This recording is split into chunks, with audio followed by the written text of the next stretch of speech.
I stood behind that marble pillar at my son's wedding reception, listening to my new daughter-in-law tell her friend she was going to have me committed to steal my beach house. I walked straight to the bar, ordered a double whiskey, and smiled at everyone like the perfect mother of the groom. What happened next changed everything. If you're watching this, subscribe, and let me know where you're watching from, because this story is about to get wild. The grand ballroom at the Riverside Country Club looked like something out of a magazine.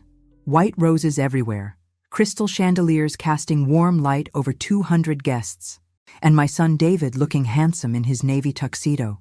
At 63, I should have been the happiest mother alive. Instead, I was hiding behind a pillar, eavesdropping on my brand new daughter-in-law.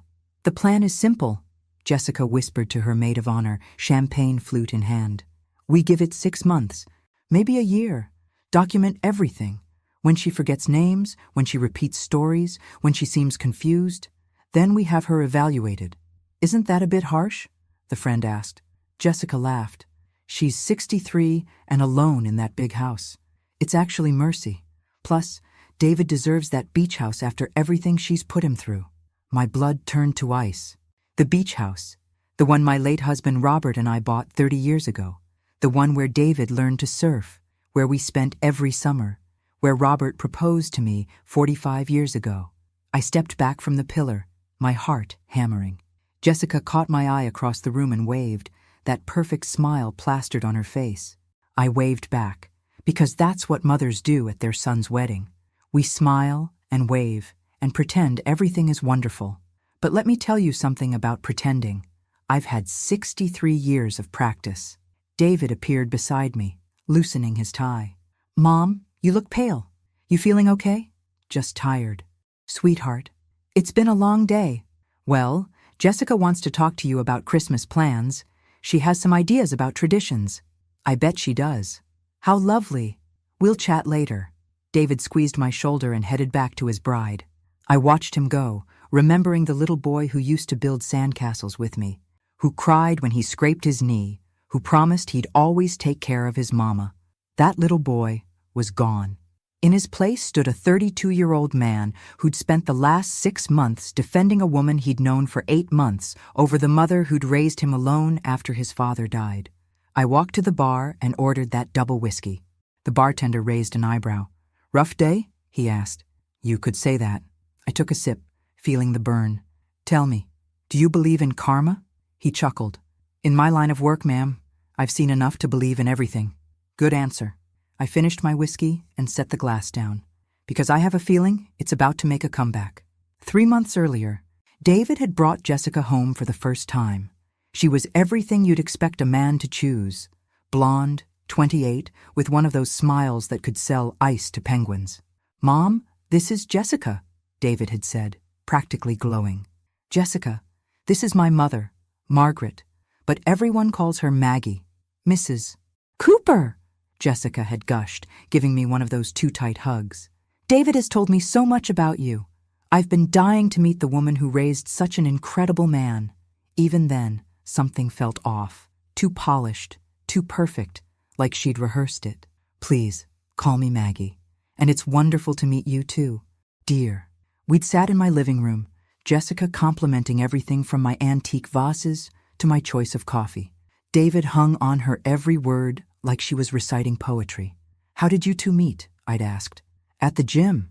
David jumped in before Jessica could answer. She was struggling with the weights, and I offered to help. "How romantic," I'd said, though something about his eagerness to answer for her bothered me. Jessica had laughed. "David's being modest. I wasn't struggling. I was pretending to struggle. I'd been watching him work out for weeks, trying to figure out how to talk to him." At least she was honest about being calculating.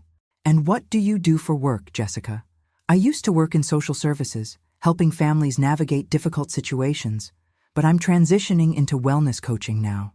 Social services, mental health evaluations, difficult families. I should have paid more attention to that red flag." Over the next few weeks, Jessica became a constant presence. She'd show up for dinner uninvited, rearrange my kitchen to be more efficient, and offer unsolicited advice about everything from my garden to my finances. "You know, Maggie," she'd said one evening while doing dishes I hadn't asked her to do. David mentioned you handle all your own investments. That must be so stressful at your age. I've been managing money since before you were born, sweetheart. Of course, I just meant with all the new technology and market changes.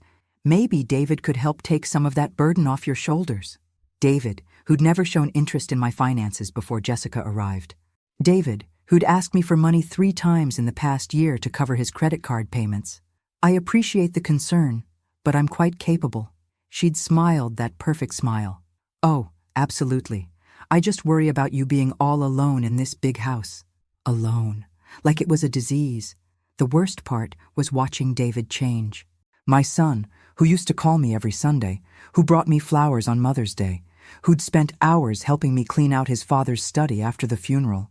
Suddenly, he was too busy for Sunday calls, too tired for our monthly lunch dates. Jessica thinks we spend too much time together, he'd told me when I asked.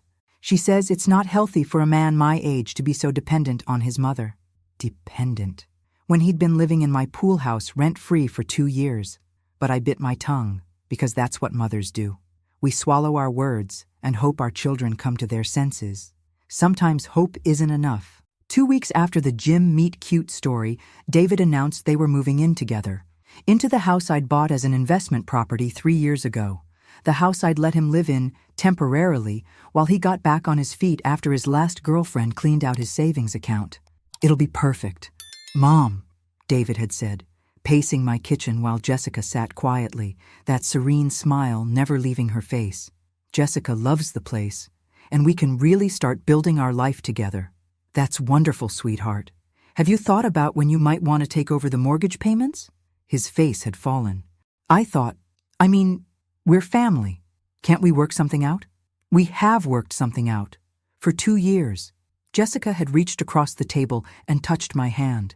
Maggie, I hope you don't think I'm pushing David into anything.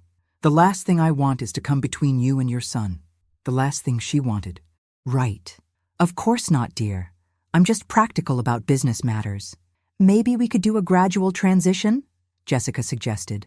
Start with David paying utilities, then work up to partial mortgage payments. I'd hate for him to feel overwhelmed by paying his own bills. At 32. That's very thoughtful of you. David had visibly relaxed. See? I told you Jessica would understand. She's great at finding solutions. I bet she was. Within a month, they'd moved into what David now called our house.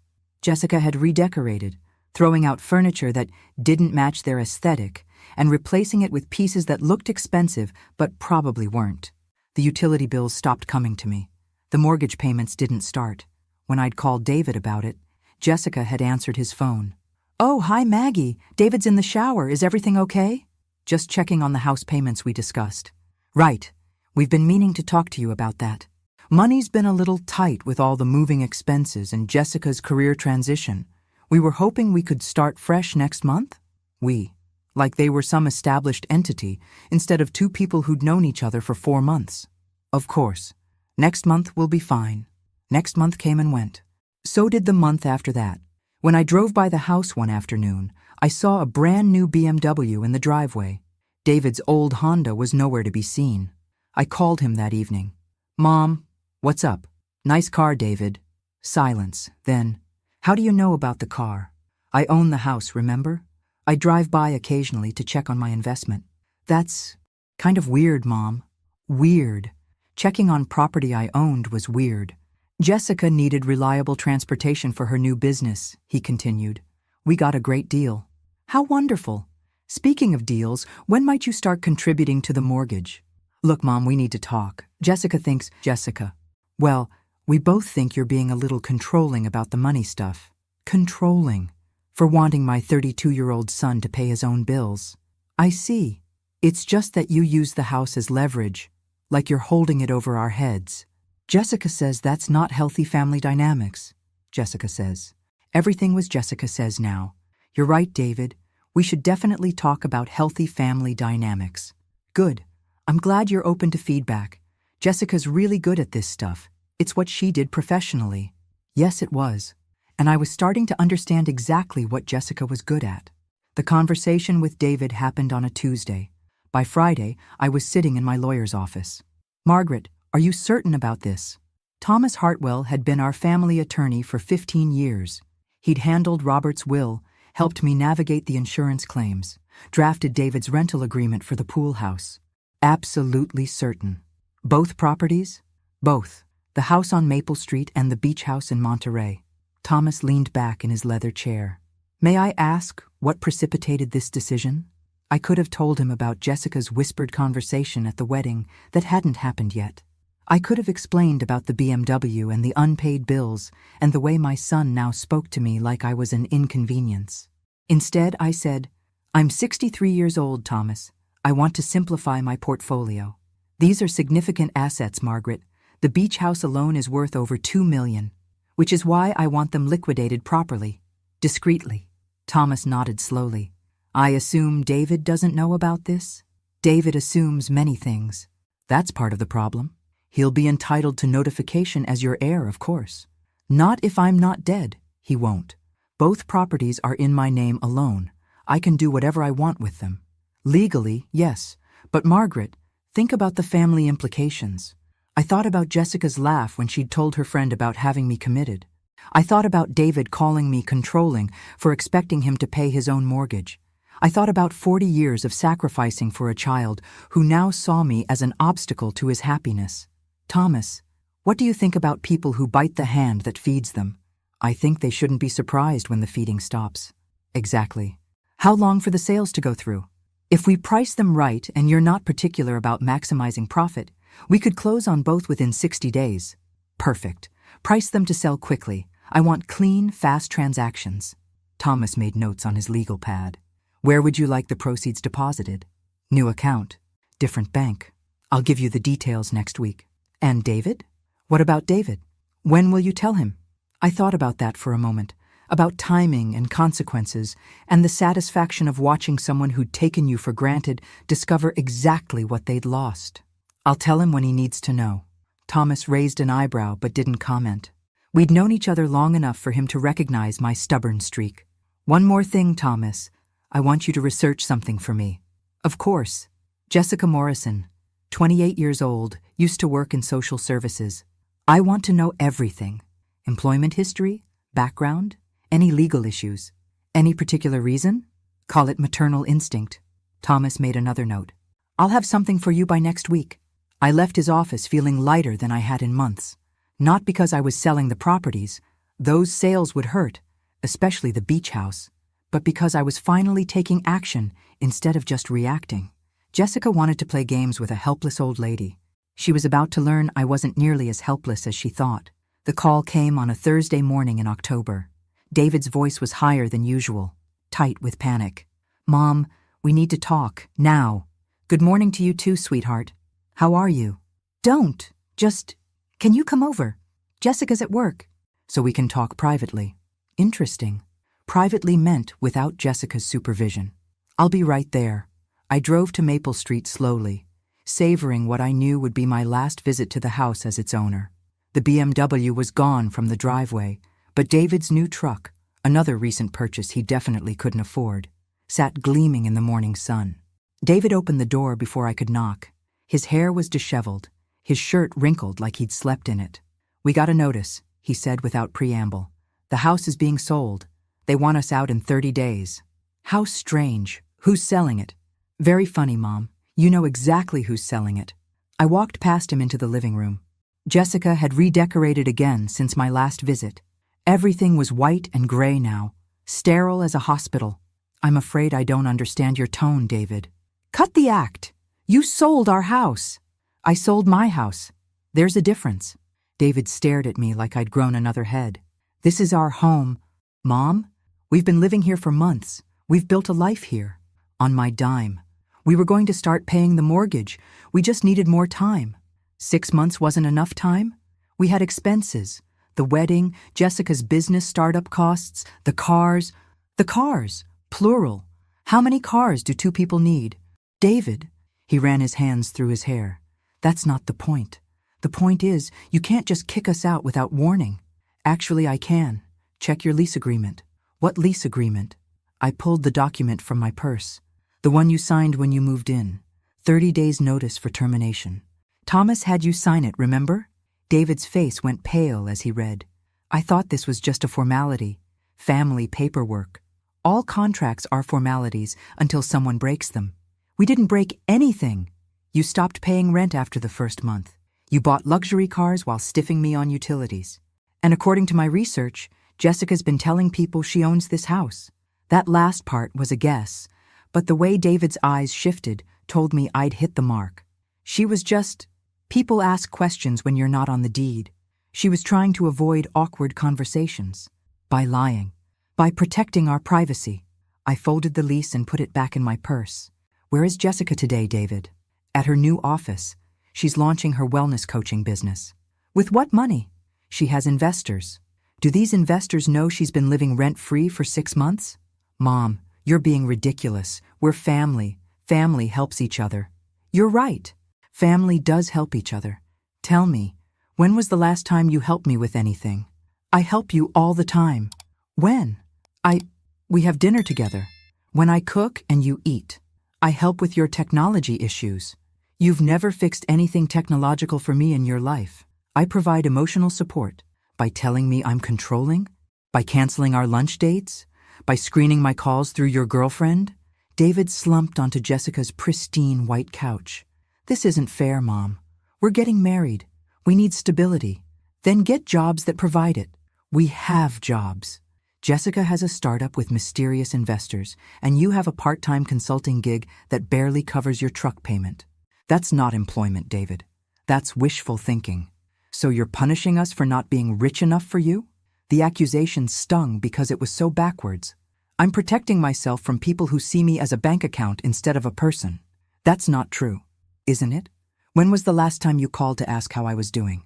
Not to ask for money or to complain about my behavior, but just to check on your mother? David opened his mouth, then closed it. Exactly. You'll figure something out, sweetheart. You're creative when you need to be. I headed for the door, then paused. Oh, and David? The beach house is sold too. In case Jessica was counting on that for her retirement fund. The sound of him calling my name followed me all the way to my car. I didn't hear from David for 3 weeks. Then Jessica called. Maggie, we need to talk. No pleasantries, no fake warmth. Interesting. Hello, Jessica. How are you settling into your new place? We're staying with my sister temporarily. This situation is unacceptable. I'm sorry to hear you're having housing difficulties. Don't play games with me. You know exactly what you've done. Finally, the real Jessica. I've sold 2 pieces of property that belonged to me. I'm not sure why that concerns you. Those properties were David's inheritance. David's inheritance will be what I leave him when I die. Since I'm not dead, he gets nothing. You can't just cut your son out of your life because he fell in love. I'm not cutting him out because he fell in love. I'm cutting him out because he chose a manipulative gold digger over his mother. Silence. Then, you bitter old woman. There it was, the mask completely off. I may be old, Jessica, but I'm not bitter. Bitter people don't take action. They just complain. David deserves better than this. You're right. He deserves a mother who raised him to be independent and grateful. Unfortunately, I failed at that. This isn't over, Maggie. Oh, I think it is. Unless you have something else to say? Actually, I do. David's been really struggling since you kicked us out. He's been forgetting things, getting confused, having mood swings. I'm worried about his mental health. My blood chilled. What kind of things is he forgetting? Conversations we've had. Appointments, where he put things. Yesterday he couldn't remember how to get to the grocery store we've been shopping at for months. That's concerning. Have you suggested he see a doctor? I think the whole family needs professional help. This dynamic between you two isn't healthy, Maggie. The way you're isolating him, manipulating him with money, it's textbook emotional abuse. Is it now? I deal with these situations professionally. I know the signs. And what do you recommend? Family therapy, with someone who specializes in elder care and family dysfunction. Elder care, like I was some confused old bat who needed managing. That's very thoughtful of you, Jessica. I'll consider it. Good. I'll send you some referrals. Doctors who really understand the complexities of aging and family relationships. I'm sure you will. After I hung up, I sat in my kitchen for a long time, thinking about chess games and strategic moves. Jessica was positioning her pieces, building a narrative. Confused son, isolated from manipulative mother, elder abuse, mental health concerns.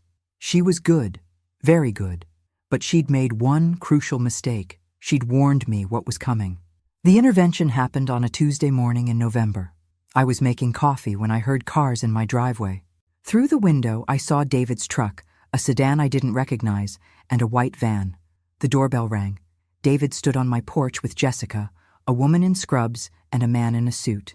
"Mom, we need to talk." "Good morning, everyone. This is quite a crowd for a Tuesday." The man in the suit stepped forward. "Mrs. Cooper, I'm Dr. Franklin from Serenity Springs Mental Health Facility. Your family has expressed concerns about your welfare." How thoughtful of them. Jessica moved closer. "Maggie, we're here because we love you. David told Dr. Franklin about the concerning behaviors you've been exhibiting." "Such as?" David wouldn't meet my eyes. "The property sales, Mom. Liquidating major assets without any logical reason. Making impulsive financial decisions." "I see. And this concerns you because?" "Because it's not normal." David's voice cracked. "You sold our homes, Mom. You left us with nowhere to live. That's not rational behavior." "Doctor." Franklin consulted his clipboard. "Mrs. Cooper, are you currently taking any medications?" "Just vitamins." "Any recent changes in sleep patterns, appetite, or mood?" "I sleep fine, eat well, and my mood has actually improved considerably." "Your son mentioned you've become isolated, cutting off family relationships." "I've become selective about who I spend time with." The woman in scrubs stepped forward. "Mrs. Cooper, I'm Nurse Patricia. We're here to help. Sometimes as we age, we don't recognize changes in our own behavior." "How old are you, Patricia?" That's not relevant. "I'm 63. How old are you?" 34. "So you're going to explain aging to someone who's been doing it 30 years longer than you?" Franklin cleared his throat. "Mrs. Cooper, your family has provided documentation of concerning incidents. Forgetfulness, confusion, inappropriate financial decisions." "What documentation?" Jessica pulled out her phone. "I've been recording some of our conversations, Maggie. The things you've said, they're not rational. May I hear these recordings?" "This isn't a trial, Mom," David said. "We're trying to help you. By ambushing me with strangers? By getting you the care you need," Jessica said firmly. "Dr. Franklin can evaluate you properly. Make sure you're safe." "Safe from what?" "From yourself. From making decisions that hurt you and everyone who loves you." I looked at my son, my baby boy, who used to crawl into my bed during thunderstorms, who'd cried when I dropped him off at kindergarten, who'd called me his best friend until Jessica came along. "David, look at me." He finally met my eyes. "Do you really believe I'm mentally incompetent?" "I believe you need help, Mom, and I believe Jessica knows how to get it for you." "I see." I turned to Dr. Franklin. "What exactly are you proposing?" "A 72-hour evaluation period. We'll run some tests, do some assessments, determine the best course of treatment. And if I refuse, your family can petition for an emergency commitment if they believe you're a danger to yourself or others." I looked around the group. Jessica's expression was sympathetic but determined. David looked miserable but resolute. Dr. Franklin seemed bored, like this was just another Tuesday morning pickup. "How much is this evaluation costing?" "Insurance typically covers." "I don't have insurance that covers psychiatric facilities." "Who's paying for this?" David shifted uncomfortably. "We'll figure that out, Mom." "With what money? You can't afford rent." "The important thing is getting you help," Jessica said. "Right. Help that someone else would pay for." "Fine," I said. "Let me pack a bag." Relief flooded David's face. "Thank you." "Mom, this is the right thing." "I'm sure it is, sweetheart." I went upstairs to pack, and while I threw clothes into a suitcase, I made 3 phone calls. The first was to Thomas. "It's happening," I said. "Are you certain you want to go through with this?" "Positive. Remember what we discussed. If I'm not back in contact within a week, execute everything. Consider it done." The second call was to my bank. "I need to access my safety deposit box this afternoon. Yes, I understand visiting hours are limited. This is an emergency." The third call was to someone Jessica probably didn't know existed, someone who'd been very interested in my previous conversation about background checks. "Detective Morrison, it's Maggie Cooper.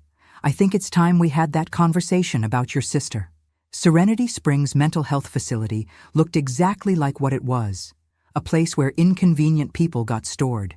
Clean, institutional, with motivational posters that fooled no one. Doctor Franklin handed me off to a different doctor, Dr. Patricia Summers, who looked young enough to be my granddaughter. Mrs. Cooper, I'll be conducting your evaluation. I understand your family is concerned about some recent behavioral changes? My family is concerned about their meal ticket disappearing. Dr. Summers made a note. Tell me about your relationship with your son. Which version? The son I raised, or the stranger who's trying to have me committed? You seem angry. Wouldn't you be? Mrs. Cooper, anger can sometimes be a symptom of underlying cognitive issues, especially in patients your age. Patients. I was already a patient. Dr. Summers, how long have you been practicing? 5 years. And how many family financial disputes have you seen disguised as mental health crises? I'm not sure what you mean. I think you do. She made another note. Let's try some cognitive assessments. Can you tell me what year it is? 2025. And who's the president? Donald Trump. Unfortunately. Do you know where you are? In a facility where my son's girlfriend is trying to have me declared incompetent so they can control my money. Mrs. Cooper, paranoid thoughts. Dr. Summers, have you reviewed Jessica Morrison's employment history? I'm not familiar with. She worked in social services. Specifically, she worked in adult protective services, evaluating elderly people for competency. She knows exactly how this system works. Dr. Summers stopped writing. How do you know that? Because I'm not paranoid. I'm prepared. Over the next 2 days, I submitted to their tests. Memory assessments, cognitive evaluations, psychological profiles. I answered their questions honestly and completely. I also made friends. Nurse Angela had been working at Serenity Springs for 15 years. She'd seen every kind of family drama, every type of manipulation. Honey, she told me while checking my blood pressure, I've seen this movie before. Pretty girl, older man with money, family members who suddenly develop concerns. How does it usually end? Depends on how smart the target is. Most of the time, families get what they want. Old person gets medicated into compliance. Assets get redistributed. Most of the time? Angela smiled. Sometimes the old person turns out to be smarter than everyone thought. Hypothetically, what would a smart old person do? Hypothetically, she'd document everything. Every conversation, every test, every interaction. She'd request copies of her medical records. She'd make sure someone on the outside knew exactly what was happening. Smart advice. I've got 30 years until retirement. Mrs. Cooper, I see a lot of injustice and I can't fix most of it, but sometimes I can help the right person fix themselves. On my 3rd day, Angela brought me a manila envelope. This came for you. Legal mail. Inside was everything Thomas had promised. Jessica's complete employment history, including 3 previous jobs that had ended with allegations of elder abuse, 2 civil suits that had been quietly settled, and most importantly, a criminal background check that showed a conviction for fraud in Nevada 5 years ago. There was also a handwritten note from Detective Morrison. Mrs. Cooper, Jessica is my half-sister. I've been trying to build a case against her for years. Your situation might be exactly what we need. Call me when you get out. I folded the papers carefully and handed them to Angela. Would you mind keeping these safe for me? Of course, hypothetically speaking. When might you need them back? Tomorrow morning. I have a feeling I'm about to be declared competent. Angela smiled. Funny how that works. Dr. Summers delivered the news with obvious reluctance. Mrs. Cooper, I've completed your evaluation. While you show signs of stress and some concerning decision-making patterns, I don't see evidence of cognitive impairment or mental illness that would require continued treatment. How surprising. However, I do think family counseling would be beneficial. The dynamics between you and your son seem complex. I'm sure they do. Your son and Jessica are here to take you home. Home. To the house Jessica probably thought she was about to inherit. David hugged me in the lobby, but it felt forced, performative. I'm so glad you're okay, Mom. We were really worried. Were you? Jessica stood beside him, that perfect smile back in place. Welcome back, Maggie. I hope you're feeling better. Much better. Thank you. In David's truck, Jessica turned to face me from the front seat. Maggie, I think we all learned something from this experience. Communication is so important in families. I couldn't agree more. I was thinking maybe we could have dinner tonight? Start fresh? That sounds lovely. Why don't you both come to my house around 7? David glanced at Jessica. Are you sure you're up for cooking? Oh, I won't be cooking. I'm ordering in, from that new place downtown. Great, Jessica said. We'll bring wine. Perfect. They dropped me off at my house with promises to see me soon. I waved from my porch until they drove away, then went inside and made phone calls. The first was to Detective Morrison. I'm out. When can we meet? How about right now? I'll bring backup. The second was to Thomas. Execute everything. Tonight. Are you certain? Absolutely. And Thomas? Make sure the process server knows they'll be at my house at 7. The third was to Angela at Serenity Springs. I need copies of everything from my file. Every note, every test result, every conversation. Already copied and sealed. I'll drop them by this afternoon. The fourth was to the catering company downtown. I need dinner for 8 people delivered at 6:30. Something impressive. Money's no object. I spent the afternoon reviewing documents and preparing. At 6:30, enough food for a small army arrived. At 6:45, Detective Morrison and 2 other officers pulled into my driveway in unmarked cars. At 7 o'clock exactly, David and Jessica knocked on my door. Come in, I called. There are some people I'd like you to meet. The look on Jessica's face when she saw Detective Morrison was worth every penny this had cost me. Hello, Jess, he said. Been a while. David looked confused. Mom, what's going on? Who are these people? David, meet Detective Morrison, Jessica's half-brother. Jessica's perfect composure cracked. Danny, what are you doing here? My job, Detective Morrison replied. Mrs. Cooper, would you like to tell them? Or should I? I'll handle it. I turned to David. Jessica has done this before. 3 times that we know of. She targets men with wealthy family members, manipulates them into cutting off their families, then orchestrates mental health crises to gain control of assets. That's ridiculous, David said. But his voice lacked conviction. Is it? Detective Morrison, would you share what you found? Jessica Morrison, also known as Jessica Wells and Jessica Martinez, has been under investigation for elder fraud in 3 states. She was convicted in Nevada 5 years ago for bilking an 80-year-old man out of his pension. David stared at Jessica. Is that true? It's complicated, Jessica said. That case was... There were misunderstandings. What about Margaret Thornfield in Arizona? Detective Morrison continued.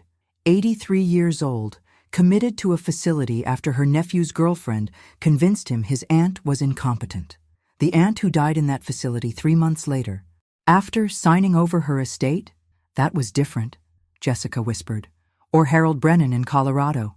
76, isolated from his family, committed after his son's fiancée documented his declining mental state. He's still in a facility, by the way. Been there 2 years. David sank into my couch. This can't be real. I'm afraid it is, sweetheart. I sat beside him. The engagement ring she's wearing? It belonged to Margaret Thornfield. Jessica kept it as a trophy. Jessica's hand instinctively went to the ring. You don't understand. These people were being taken advantage of by their families. I was protecting them. By stealing their money? By ensuring they got proper care. In facilities where they died alone while you spent their life savings? David looked at the ring on Jessica's finger, then at his girlfriend of 8 months. How long have you been planning this? Planning what? David, you're letting your mother poison your mind against me. She researched me, didn't she? I asked Detective Morrison. Before she approached David? We found extensive files on your family, Mrs. Cooper.